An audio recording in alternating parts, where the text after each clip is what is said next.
Rome did not begin as an empire. It began as a small settlement beside the Tiber River, surrounded by hills, mud, farmers, traders, and stories. No marble palaces. No emperors. No legions marching across continents. Just a vulnerable town in central Italy, trying to survive. And yet, from that small beginning came one of the most powerful civilizations in human history.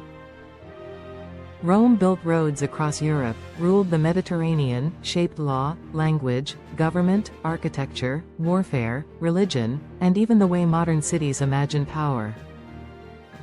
But Rome's story is not just a story of conquest.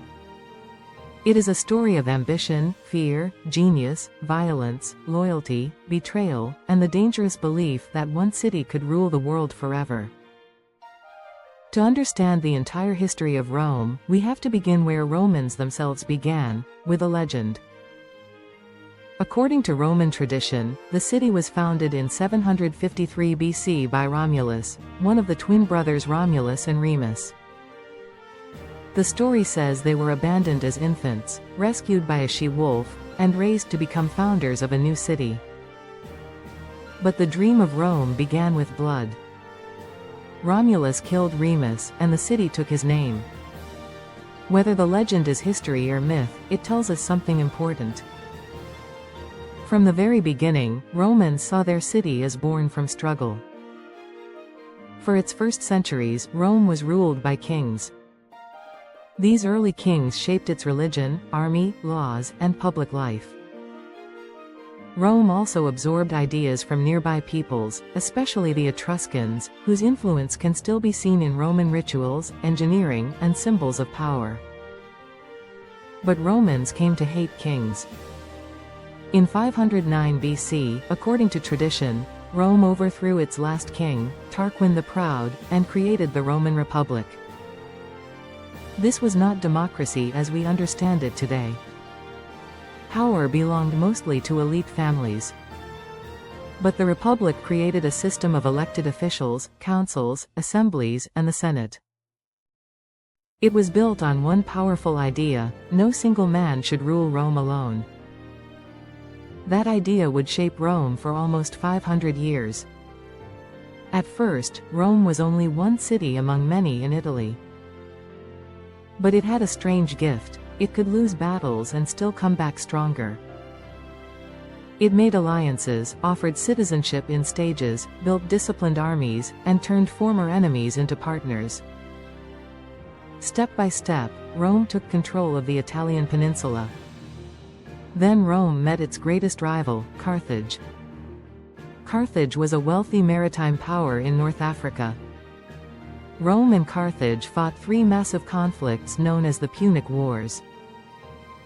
The most famous moment came during the Second Punic War, when the Carthaginian general Hannibal crossed the Alps with his army and war elephants, striking terror into Italy itself. Hannibal won shocking victories, including the Battle of Cannae in 216 BC, one of the worst defeats Rome ever suffered. But Rome refused to surrender. Eventually, the Roman general Scipio Africanus carried the war to North Africa and defeated Hannibal at Zama in 202 BC. After the Punic Wars, Rome was no longer just an Italian power. It became the master of the Western Mediterranean. But conquest changed Rome. Gold, slaves, land, and luxury poured into the city. Generals became celebrities. Wealthy elites bought huge estates. Small farmers struggled. The Republic's old balance began to crack. Rome had conquered the outside world, but now it had to survive itself. This is where the story turns darker. Reformers like the Gracchi brothers tried to address inequality and land ownership, but both were killed. Military leaders like Marius and Sulla showed that armies could become loyal to generals instead of the Republic. Politics became violent. Civil war became thinkable. Then came Julius Caesar. Caesar was brilliant, ambitious, and dangerous. After conquering Gaul, he became one of the most powerful men in Rome. In 49 BC, he crossed the Rubicon River with his army, an act of rebellion that made civil war inevitable. His enemies saw him as a tyrant. His supporters saw him as Rome's future. Caesar won. He became dictator for life. But in 44 BC, on the Ides of March, senators assassinated him, believing they were saving the Republic. They were wrong. Caesar's death did not restore the Republic. It destroyed what was left of it. After more civil war, Caesar's adopted heir Octavian defeated his rivals and became Rome's first emperor. In 27 BC, he took the title Augustus. The Republic still existed in name, but real power now belonged to one man. The Roman Empire had begun. Augustus was careful. He did not call himself a king. Romans hated kings. Instead, he presented himself as the restorer of order.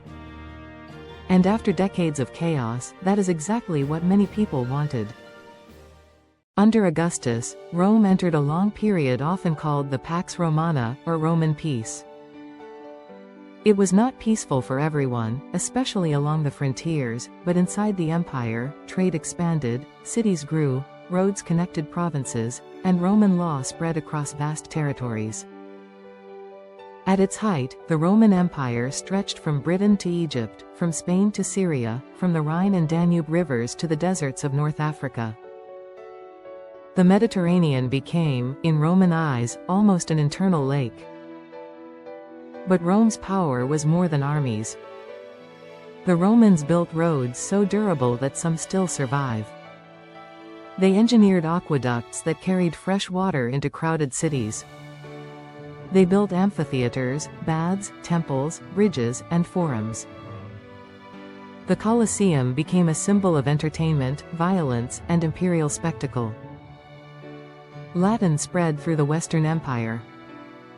Roman law influenced legal systems long after Roman soldiers disappeared. Still, beneath the marble, the empire carried deep tensions. Emperors could be wise, cruel, unstable, brilliant, or all of those things at once. Nero became infamous for extravagance and brutality. Trajan pushed the empire to its greatest territorial size. Hadrian consolidated its borders and built walls. Marcus Aurelius ruled as a philosopher-emperor, but even his reign faced war and plague. And then came crisis. In the 3rd century AD, Rome nearly broke apart. Emperors rose and fell rapidly. Armies chose rulers. Inflation weakened the economy. Foreign groups pressed against the borders. The empire was too large, too complex, and too expensive to govern the old way. Diocletian tried to save it by dividing power among multiple emperors. Constantine changed it even more. In the early 4th century, he became the first Roman emperor to openly support Christianity, and in 330 AD he founded a new imperial capital, Constantinople, built on the site of Byzantium. That decision changed history. Rome was still sacred, still symbolic, still ancient. But the center of power was shifting east. Christianity, once persecuted, became deeply tied to imperial life. The empire's identity changed. Temples, churches, bishops, emperors, soldiers, and citizens now lived inside a new spiritual and political world. But the western half of the empire was weakening. Pressure grew along the frontiers. The Visigoths entered imperial territory and, in 410 AD, sacked the city of Rome. It was a psychological earthquake. Rome had been attacked before, but for many people, this felt like the impossible becoming real. The Vandals sacked Rome again in 455. Imperial authority in the west shrank. Generals, warlords, and Germanic kingdoms gained power. Emperors became weaker, sometimes little more than figures controlled by military commanders.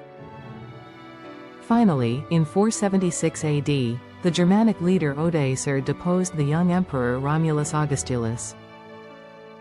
Many historians use that year as the symbolic end of the Western Roman Empire. But Rome did not simply vanish. The eastern half of the empire, what we often call the Byzantine Empire, continued for nearly 1,000 more years, with Constantinople as its capital.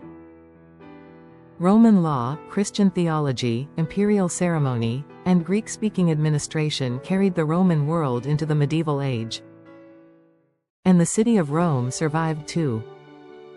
It was no longer the capital of a world empire. Its population fell. Its monuments decayed. Its political power changed.